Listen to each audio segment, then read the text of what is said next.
아직은 실종자 수색이 무엇보다 시급하지만 사고 원인 조사와 또 추후 법률 문제 등에 대한 대비도 중요합니다. 우리 정부는 가해 선박인 바이킹 시긴호를 가압류하는 방안을 추진하고 헝가리 당국과 공동조사 또 공동수사 공조에 나설 방침입니다. 구속됐던 선장이 보석으로 풀려날 수 있는 상황도 짚어봐야 할 것 같습니다. 해양법 전문가의 견해 들어보겠습니다. 서동희 변호사 나와 계십니까? 안녕하십니까? 네, 어서 오십시오. 네. 지금 우리 정부에서 바이킹 시긴호를 가압류하는 방안을 추진한다고 해요. 그게 가능한 생각인가요? 우리 정부나 헝가리 당국 네. 같은 경우인데 가압류라는 것은 금전 채권이 있으면은 가압류할 수 있습니다. 예. 그래서 예를 들면은 헝가리 당국 같은 경우는 헝가리 당국이 뭐 구조비나 수색비 같은 거 그것을 확보하기 위해서 가압류하는 것을 할 수 있고요. 네. 네, 가압류 절차는 뭐 법원에 가압류 신청을 하면 될 것 같고요. 여기 지금 선박이 뭐 어디 소재하고 있는지 제가 정확히는 모르는데 선박의 소재지 법원을 내다가 가압류 신청하는 것이 필요한 것이고요. 네. 근데 그게 이제 민사 소송 영역이잖아요. 조금 전에 말씀하신 대로 이렇게 요청할 채권이 있을 때, 금전적 채권이 있을 때 할 수 있는 조치인데 이게 지금 우리 정부나 헝가리 정부도 그런 그 금전적인 채권을 갖고 있지는 않지 않습니까? 뭐 굳이 생각한다면은 뭐 금전 채권이 있을 수 있는데 좀 더 자연스럽고 통상적인 방법은 역시 이제 피해자들이 직접 이런 어떤 법적 그 수단을 강구하는 것이 필요하다고 보겠습니다. 그럼 정부가 이런 특별한 사안에서 지원할 수 있는 일은 뭐가 있을까요? 그러니까 정부가 이제 직접 뭐 가압류하는 것은 뭔가 이게 자연스러운 방법은 아니고요. 뭐 예를 들면은 이게 헝가리 말이 또 따로 있지 않습니까? 그러니까 통역 그런 것들은 좀 지원해주면 굉장히 그 유용할 것 같고요. 그리고 이제 헝가리 변호사를 선임해야 될 필요성은 뭐 거의 100%인데 헝가리 변호사 선임은 좀 더 신중하게 이렇게 본다면은 피해자들의 어떤 판단에 의해서 변호사를 선임하는 것이 원칙이고 다만 그 정부에서는 헝가리 변호사에 대한 정보, 평판 이런 것들을 좀 모아가지고 그 피해자들한테 제공하면은 아마 굉장히 좋을 것 같습니다. 예, 가압류라는 게 결국 나중에 법적 책임을 묻기 위해서 일단 재산을 확보하는 그런 개념 아니겠습니까? 근데 이게 그럼에도 불구하고 이렇게 그 바이킹 시긴호를 가압류해서 취할 수 있는 조치가 뭘까라는 궁금증이 남습니다. 우선은 이제 그 가압류라는 것은 이 본안 소송, 본안 소송은 여기서 손해배상 청구 소송이 될 겁니다. 그거에서 승소 판결을 받았는데 지금 피고의 재산이 없다. 그런 것을 예방하기 위해서 미리 그 피고 쪽이나 가해자 쪽의 재산을 확보해 두는 것이 이제 가압류인데요. 이 사건에서는요, 그거 못지않게 이제 중요한 부분이 있는데요. 어떤 점이냐면 그 지급각서라는 게 있습니다. 보통 이런 해상법에서 선박 사고가 나면은 가압류를 하는 방법도 있지만 더 우선적으로 크루즈 그 운영선사 쪽에 그 지급각서를 제공해달라.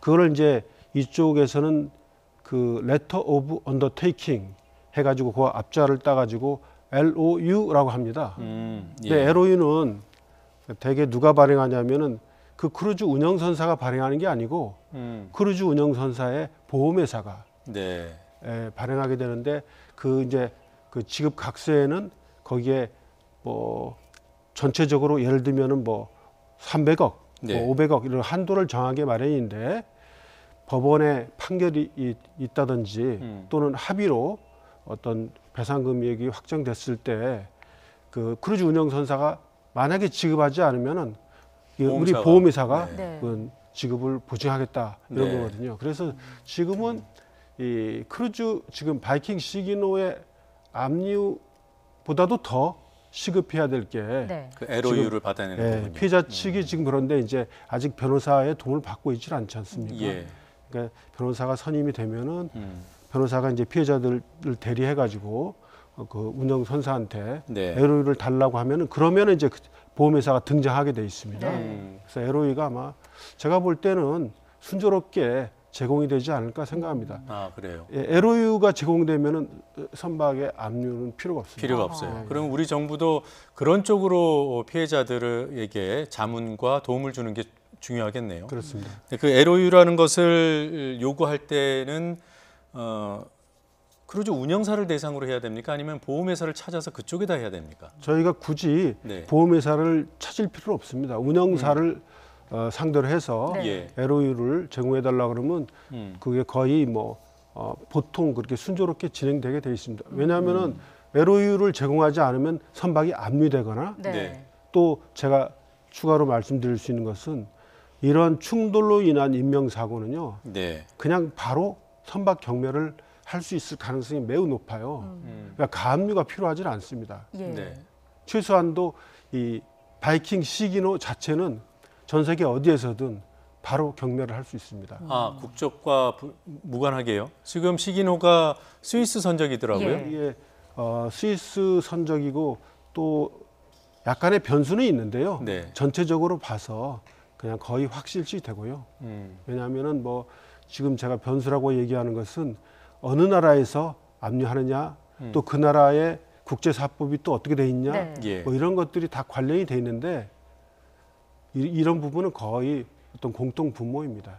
예, 선박 충돌로 인해서 인명 피해가 발생했을 때는 해당 선박에 대해서 곧바로 경매할 수 있다는 것은 거의 다 가능하리라고 이렇게 예상합니다. 지금 바이킹 시기노가 사고 이후에 이제 헝가리를 출항해서 독일까지 갔다는 뉴스까지 나왔어요. 네. 그게 이제 다 이제 EU 국이잖아요. 네네. 그러면은 큰 법적인 문제는 없다 이렇게 보시는군요. 네, 저는 전혀 법적 문제는 없을 것 같습니다. 근데 네. 스위스가 지금 EU 국가가 아니긴 해도 네.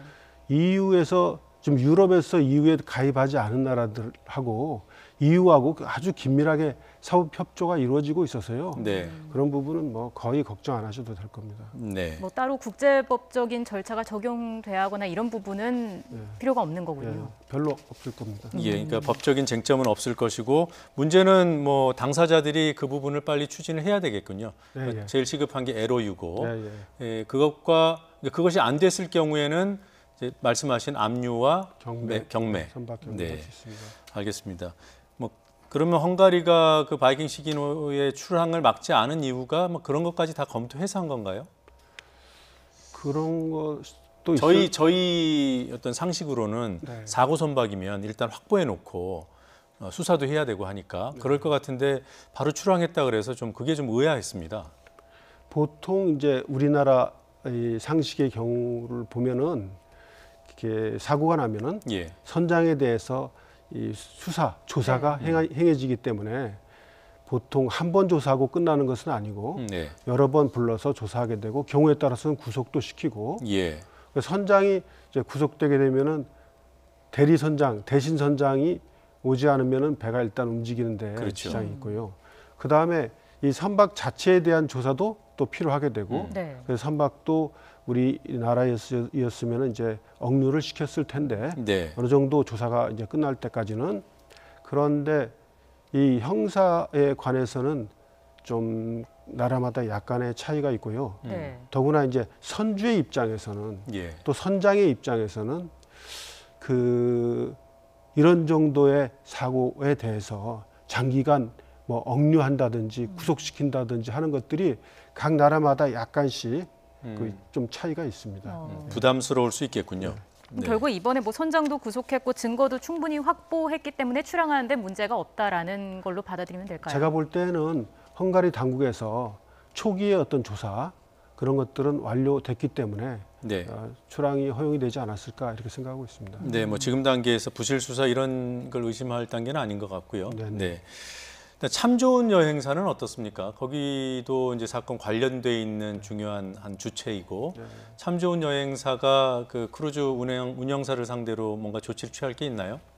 그러니까 참 좋은 여행사도 마찬가지로 네. 아까 우리 당국이나 우리는 대한민국이나 헝가리 당국처럼 금전 채권이 있으면은 네. 또는 참 좋은 여행사의 어떤 금전적인 피해가 있다면은 예. 얼마든지 독자적으로 이 크루즈선에 대한 어떤 법적 조치를 취할 수 있습니다. 네, 이번 사고로 만약에 참 좋은 여행사의 책임이 없는 것으로 밝혀지면 책임이 없는 그런 상황에서 이 사건으로 뭐 브랜드 가치가 떨어지고 여러 가지 또 비용도 발생했을 것이고요. 이런 걸 가지고 뭐 아까 얘기한 LOU나 그다음에 뭐 압류와 경매 이런 것들 요구할 수 있다는 말씀이시죠? 예, 얼마든지 할 수 있습니다. 근데 경매 같은 것은 물론 이제 그 아무한테나 어떤 손해한테나 다 부여되는 것은 아니고요. 네. 참 좋은 여행사가 발생할 수 있는 손해는 좀 다른 제한적인 종류가 좀 일이죠. 다른 네. 거기 때문에 뭐 가압류는 얼마든지 가능하고요. 네. 또 LOU 요구도 얼마든지 가능하고요. 그리고 이런 점을 좀 또 지적해드리고 싶은 게 있는데요. 예. 보통 이렇게 선박 충돌로 네. 그 인사 사고가 발생하면은 네. 피해자들에 대해서는 양 선박이 연대 책임을 진다고 보면은 대개는 맞습니다. 그러니까 가해 피해 유람선하고 선박 구별 없이요. 네, 그냥 크루즈 선박하고 네. 그래서 예를 들어서 뭐 유람선 쪽의 과실이 뭐 5%, 뭐 10%고 네. 네. 그리고 크루즈 쪽의 과실이 뭐 95%, 뭐 90%인 경우에도 연대 책임이라는 것은 크루즈가 100% 책임을 져야 된다 이런 겁니다. 그러니까 크루즈가 전체를 다 부담해야 된다, 반분한다는 게 아니라. 그리고 그건 반대로 얘기하면 네. 유람선도 5%라든지 조금의 과실만 있으면은 네. 또 전체 책임을 지게 됩니다.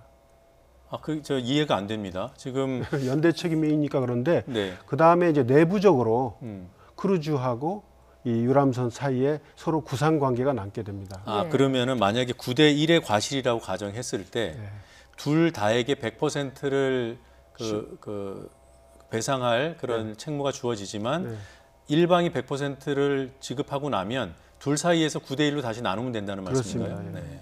그 책임을 묻기 위해서 또 사고 원인 조사도 중요하지 않겠습니까? 예, 사고 원인 조사는 좀 시간이 걸릴 수도 있는데요. 예. 근데 보통 이런 아까 말씀드린 대로 우선 LOU 받고요.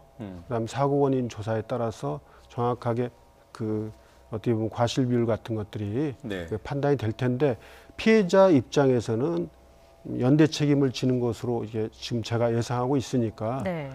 크루즈에 대해서 100% 네. 책임 추궁하는 데는 지금도 충분히 가능하다고 그래요. 보고 그러니까 있습니다. 수사 결과가 발표되지 않더라도 가능하다는 거군요. 네. 자, 일단 그럼에도 불구하고 나중에 이제 과실 비율이 나올 것 같은데 변호사님께서도 TV를 통해서 영상을 보셨을 것 같고요.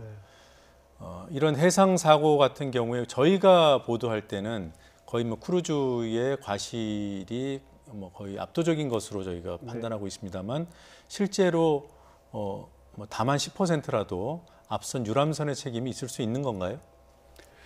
배제할 수는 없습니다. 그런 어떤 가능성은. 책임이 있을까요?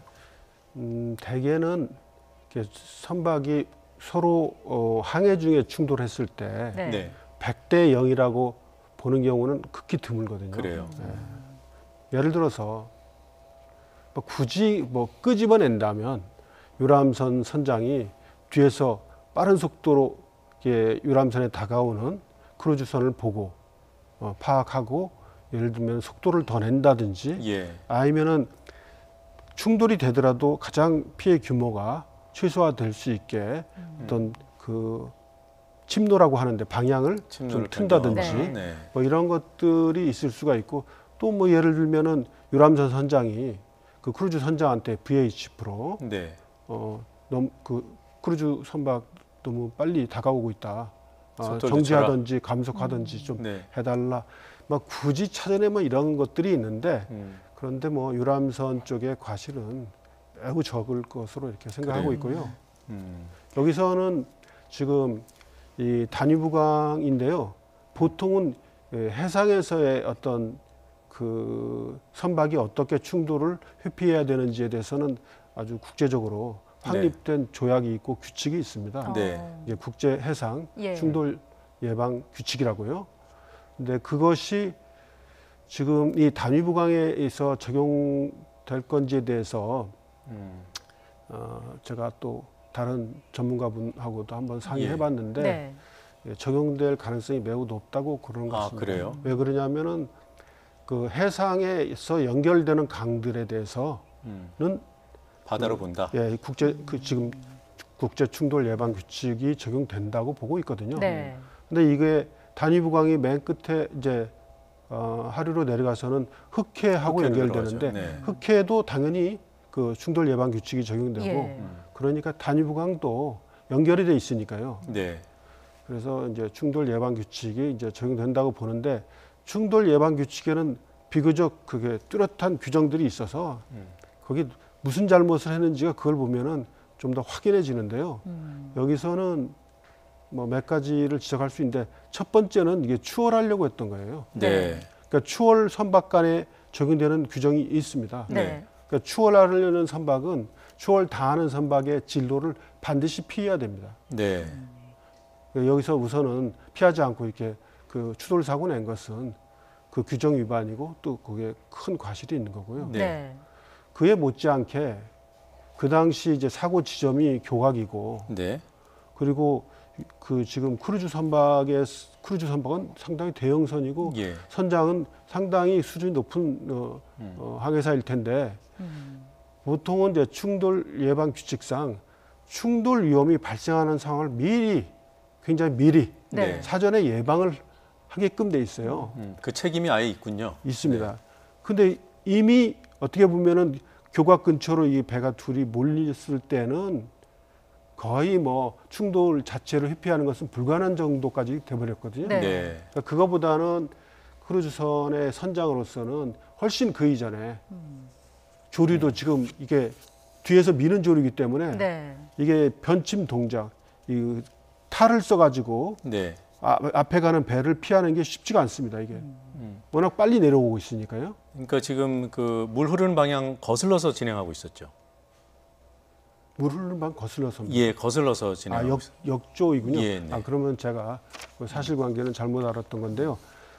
그래도 지금 교각하고 단위부강의 강폭이 네. 적고 굉장히 좁잖아요. 네. 그리고 또 상대적으로 그 많은 그 유람선하고 또 크루즈 선박이 통행하고 있어서 예. 오히려 크루즈 선박이 훨씬 더 저속으로 네. 갔었어야 되는 거 아니냐 이런 것입니다. 근데 예, 이게 알겠습니다. 추월하기에 앞서서 또 앞선 선박에 교신을 한다거나 이런 게 필요하지 않습니까? 규정에 있지 않습니까? 그것은 이제 보통 해상에서는 당연히 필요한 건데요. 이게 너무 많은 선박들이 거기에 빈번히 왔다 갔다 하고 있어서 현실적으로 뭐 그게 중요하다고 보기보다는 오히려 선장이 잘 경계를 해가지고 앞에 유람선이 있다. 유람선이 훨씬 저속이고 우리 배가 빠르다. 그러면은 그쪽 방향으로 가면 안 되죠. 네. 멀리 좀 피했어야 돼요. 그러게요. 당연히 지켜야 될 것을 안 지켰기 때문에 과실이 그만큼 더 커지는 거 아닌가 하는 상당히 생각이 클 듭니다. 거라고 봅니다. 예, 알겠습니다. 오늘 도움 말씀 잘 들었습니다. 고맙습니다. 고맙습니다. 고맙습니다.